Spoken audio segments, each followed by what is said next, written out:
Merci. Pour présenter un peu le travail, ça s'inscrit avec l'association Restaurons Notre-Dame, où on a intégré en fait la commission de coopération scientifique, technique et universitaire par le biais de la chaire Bois que je dirige et qui est attribuée à l'école d'architecture de Nancy et qui est une chaire un peu spécifique puisqu'elle est labellisée par le ministère de la Culture puisque l'architecture dépend du ministère de la Culture.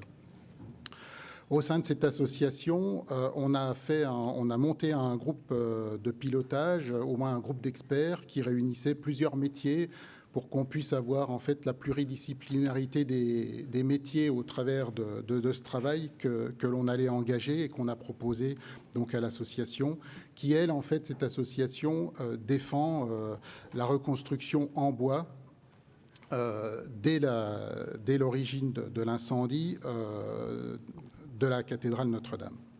Donc il y a 5 écoles dans ces travaux qui ont été impliquées. Donc il y a l'école d'architecture de Nancy, il y a l'école nationale l'ENSTIB des technologies et industries du bois, avec laquelle on mène un master commun qui forme architectes et ingénieurs dans une même promotion. On a l'école supérieure de Sarrebruck qui s'est associée aussi à ce travail, puisqu'en fait, elle travaillait déjà sur des problématiques d'ambiance à l'intérieur des églises. Donc, comme on connaissait ces travaux-là, on a trouvé que c'était intéressant de les associer. On a l'école supérieure du bois que l'on a associée aussi. Et ensuite, on est allé chercher aussi l'école nationale de météorologie de Toulouse, et j'en expliquerai tout à l'heure. Donc, il y a 3 phases d'études qui ont été entreprises. Aujourd'hui, on a fait 2 phases. La première phase, ça a été l'étude des possibles qui a été conduite par les étudiants du Master Architecture Bois Construction de septembre à décembre 2020. On a une deuxième phase qui s'est aussi terminée et là qui a été entreprise par des ingénieurs en fin d'études, donc des 5e années ou des 3e années, si on compte, voilà, peu importe, qui là en fait était sur des sujets précis, donc 3 sujets précis, et il y a une phase 3 qui est en cours de réalisation et qui sera rendue fin septembre 2021. Alors, les projets de la phase 1, en fait, ils s'inscrivent donc dans cet enseignement du projet de master. Et pour nous, ça a été une opportunité, malgré ce terrible désastre, de mettre nos étudiants, de les confronter à un édifice emblématique et aussi à la problématique du patrimoine, qui ne sont pas forcément des sujets qu'on aborde parce qu'on cherche des partenaires et qu'on est plutôt sur des sujets contemporains. Et que là, il y avait cette opportunité de pouvoir travailler là-dessus. Donc on a un point de départ, c'est qu'on est face à une documentation qui est très importante, mais qui, quand on commence à travailler ou on va aller chercher des informations avec les groupes de travail du chantier scientifique, on s'aperçoit qu'on a des difficultés à recoller tous les morceaux et que toutes les informations ne sont pas encore précises à l'heure et complètement déterminées à l'heure où on démarre le projet. Et on a un postulat de départ que l'on s'est donné, où on s'est dit, ben voilà, pour l'instant, les travaux sur la maçonnerie ne sont pas engagés, les études sont en cours. Ah, j'ai perdu le diaporama. Les études sont en cours et on n'a pas encore le résultat de savoir comment est la maçonnerie. Donc, on va considérer qu'on a une maçonnerie qui est sans doute dégradée. Et par contre, on connaissait très bien là où, en fait, il y avait des dégradations de la maçonnerie suite déjà à l'effondrement de la flèche, mais à d'autres endroits, et notamment au mur bahut. Et puis, bien sûr, la Commission nationale du patrimoine et de l'architecture, qui, en juillet, en fait, recale un peu les choses par rapport à ce qu'on avait envisagé, puisqu'on avait travaillé un peu avant sur la définition de ces études, qui nous dit que ça va être reconstruit à l'identique et en bois. Et là, en fait, on se repose la question de ce que ça veut dire à l'identique. Donc, il y a un architecte des bâtiments de France qui est venu intervenir auprès des étudiants pour expliquer ça.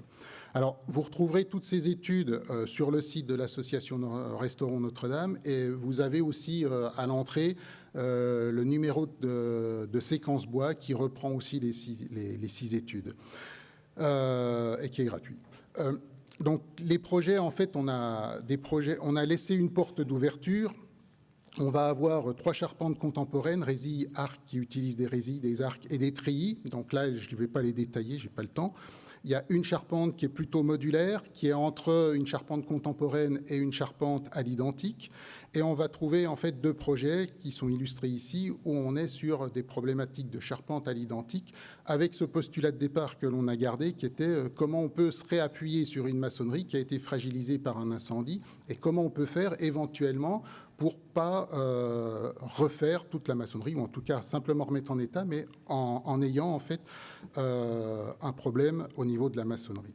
Donc on voit ici sur ces projets qu'on a très rapidement calculé ces fermes et on s'aperçoit déjà qu'elles ne travaillent pas beaucoup, donc il y a beaucoup de bois. Je reviendrai tout à l'heure là-dessus parce que ça peut être très intéressant par rapport au thème du forum de cette année. Et donc ça va permettre de pouvoir éventuellement faire de l'allègement. C'est l'image que vous avez à gauche. Et puis à droite, en fait, on a une autre intervention qui est de dire on peut aussi faire des renforcements pour justement répartir les efforts autrement, là où ça a été fragilisé.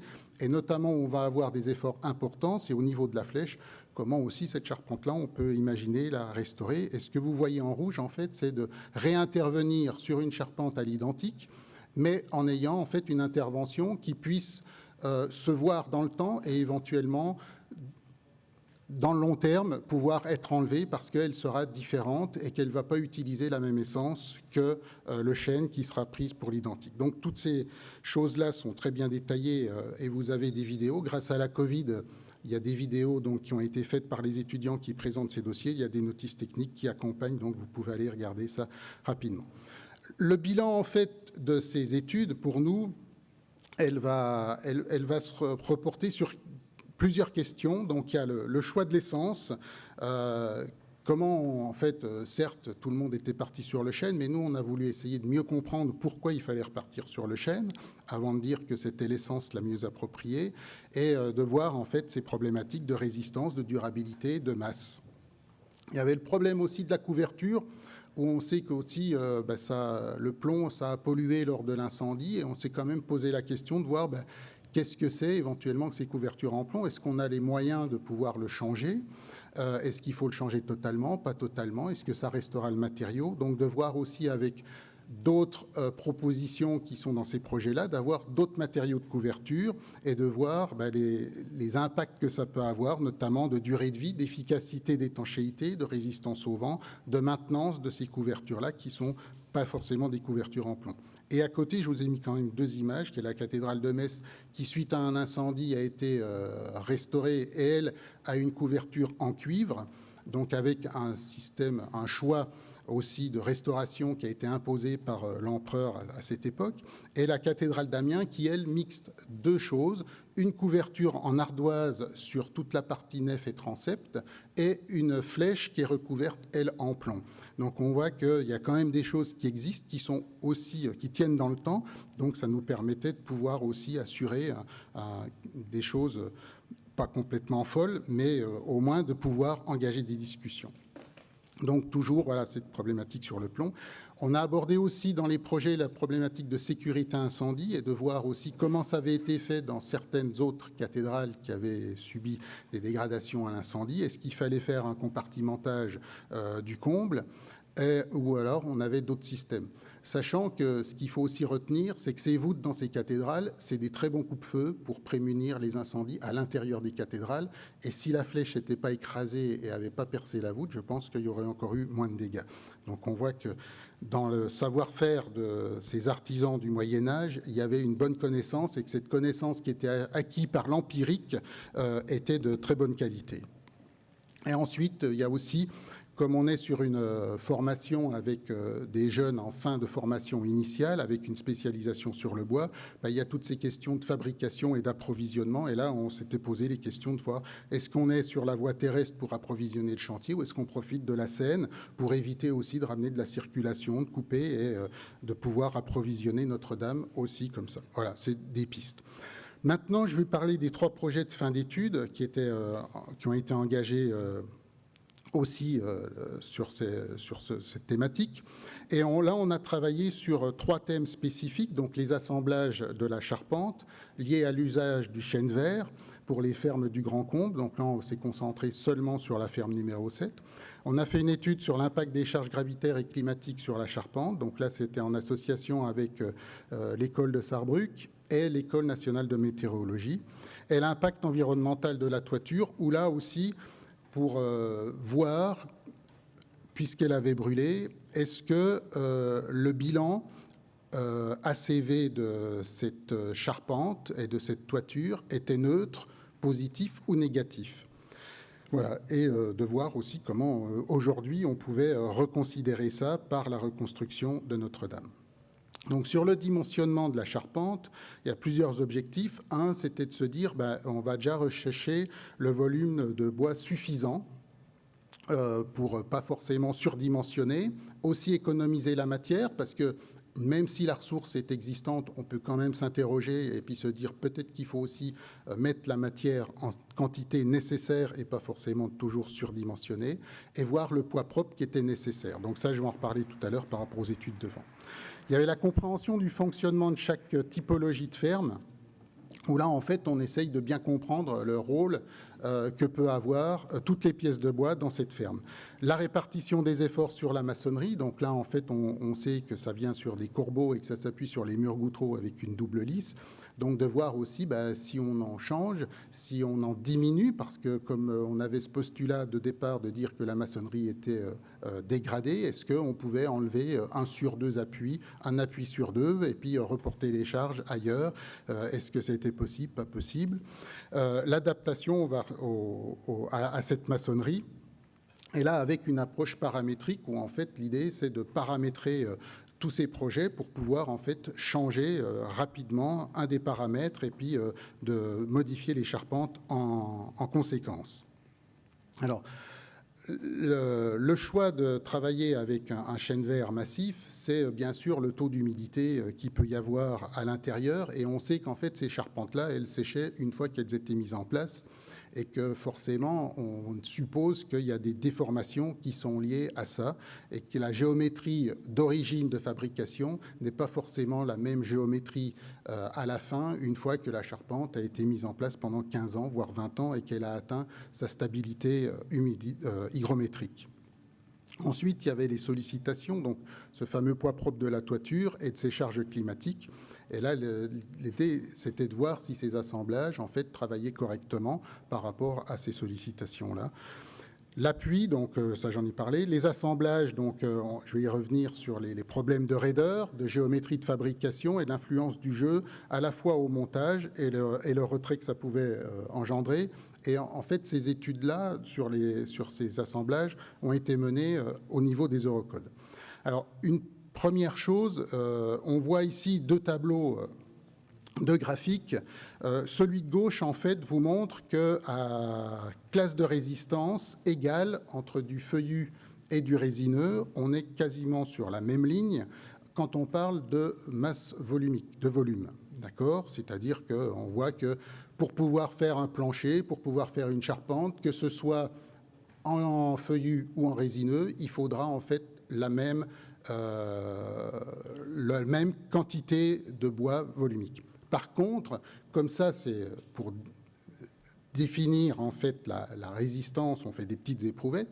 Si on commence à peser le bois, on voit que sur le schéma de droite, vous avez les résineux qui sont beaucoup plus légers, à résistance égale, et les feuillus beaucoup plus lourds. Et là, c'est intéressant parce qu'en fait, on sait aussi que quand on stocke du carbone, on en stocke plus quand le bois est plus lourd que quand il est plus léger.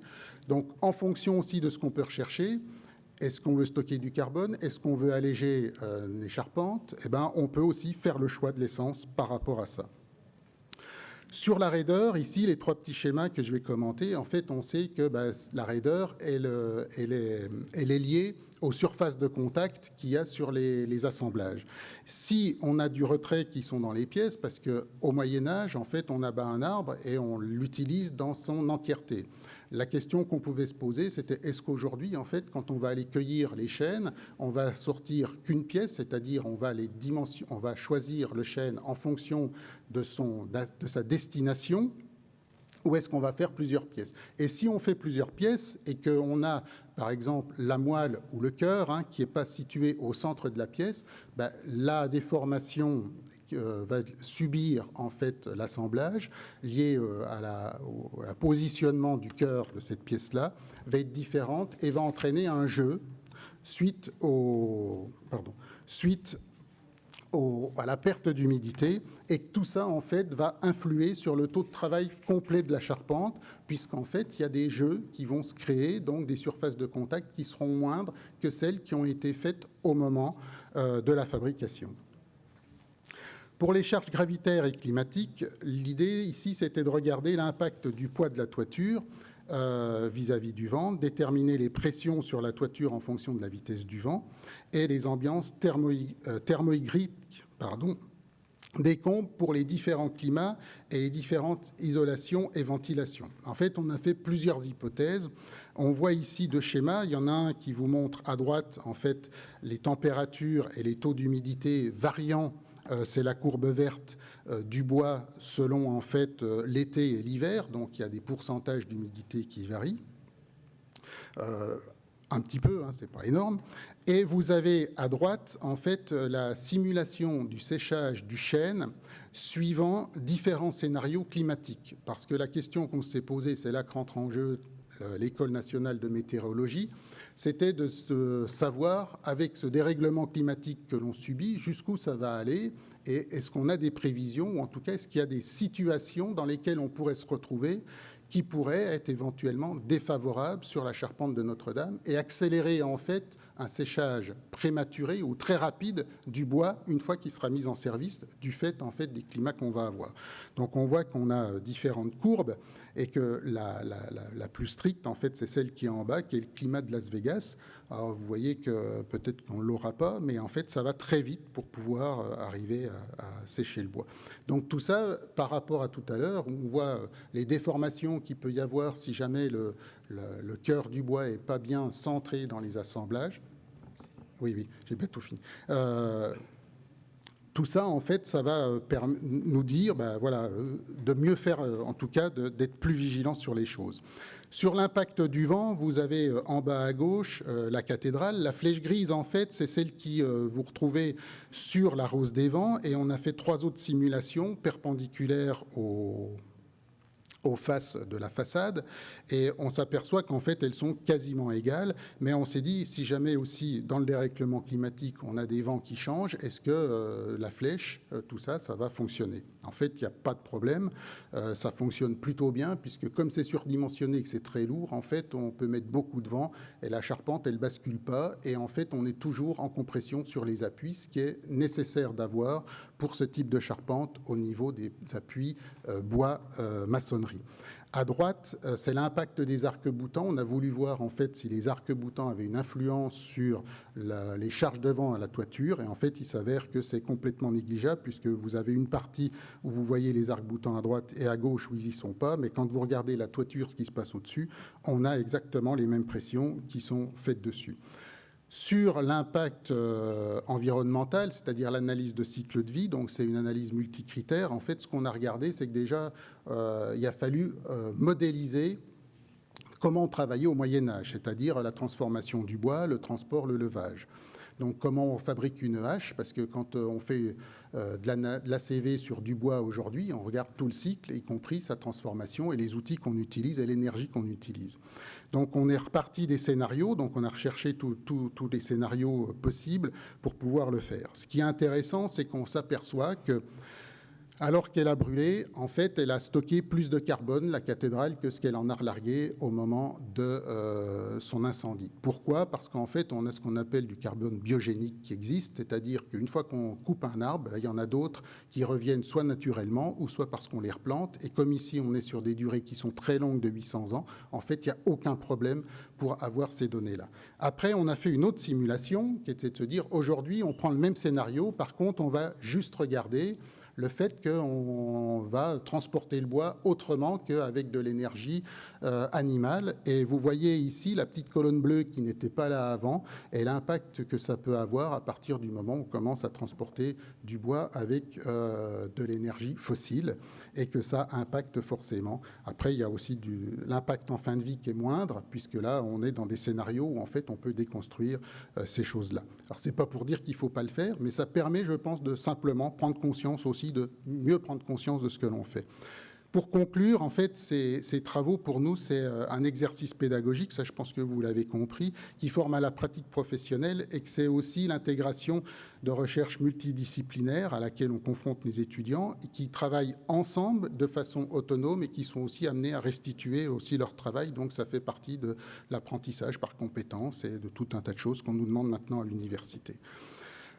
C'est appliquer des méthodes et des outils actuels des bureaux d'études et aussi ceux issus de la recherche, puisqu'on est dans le secteur universitaire et notamment avec la paramétrisation où on va utiliser des logiciels qui nous permettent de pouvoir simuler plus rapidement les choses qu'avec les logiciels de bureaux d'études. C'est se confronter aussi à la résolution de problèmes réels en portant une réflexion sur le patrimoine, bien qu'ici elle ait été pas à la hauteur de ce qu'on aurait pu faire, mais les délais sont courts et l'emploi du temps est comme ça. Il y a la comparaison aussi par rapport à nos étudiants de faire une charpente traditionnelle par rapport à une charpente industrielle, puisqu'en fait ici on voit bien que l'intérêt c'est de revenir sur d'autres méthodes. Il y a un dialogue qui s'est instauré aussi avec, grâce au comité d'experts sur l'interprofession et la multidisciplinarité. Et puis il y avait aussi la volonté par l'association et aussi même nous d'enseignants de pouvoir travailler avec la maîtrise d'œuvre et la maîtrise d'ouvrage chargée de la restauration de Notre-Dame. Voilà, je vous remercie, j'en ai fini. Désolé.